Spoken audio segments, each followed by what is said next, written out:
আজকে এমন একটা ডালের রেসিপি শেয়ার করব যে ডালটা আপনার খাবার প্লেটে থাকলে আর কোনো কিছু লাগবে না। এই ডাল দিয়ে আপনি অনায়াসে 2-3 প্লেট ভাত খেয়ে নিতে পারবেন।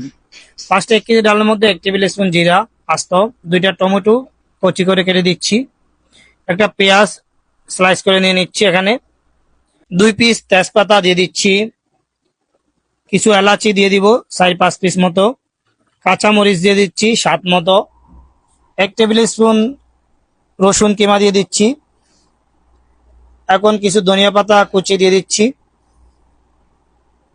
সরিষার তেল দিয়ে দিচ্ছি 60 ml মতো, এখানে অবশ্যই সরিষার তেল দিতে হবে।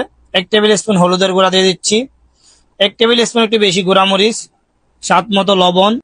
এখন জিরার গুঁড়া দিয়ে দিচ্ছি এখানে আমি 1 টেবিল স্পুন। এরপর এটি সুন্দর করে মিক্স করে নিতে হবে।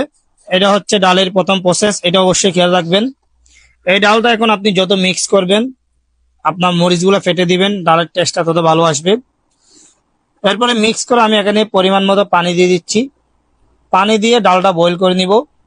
আপনারা যারা ভিডিও দেখেন আমার ভিডিওগুলি কেমন হয় অবশ্যই কমেন্টস করে জানাবেন, রেসিপিটা ফলো করবেন। আর এখন আমি ডালটা বয়েল হয়ে গেছে, ডালটা সুন্দর করে ঘুটনি দিয়ে ঘুটে নিচ্ছি। এখন একটা বাগার দিব এখানে। বাগারের জন্য অবশ্যই আপনারা সরিষার তেল ইউজ করবেন, সয়াবিন তেল না।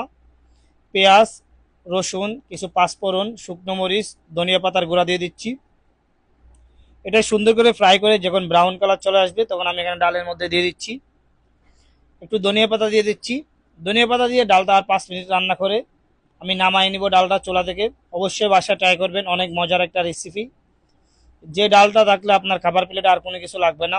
এই ডাল দিয়ে অনায়াসে আপনি 2-3 প্লেট ভাত খেয়ে নিতে পারবেন।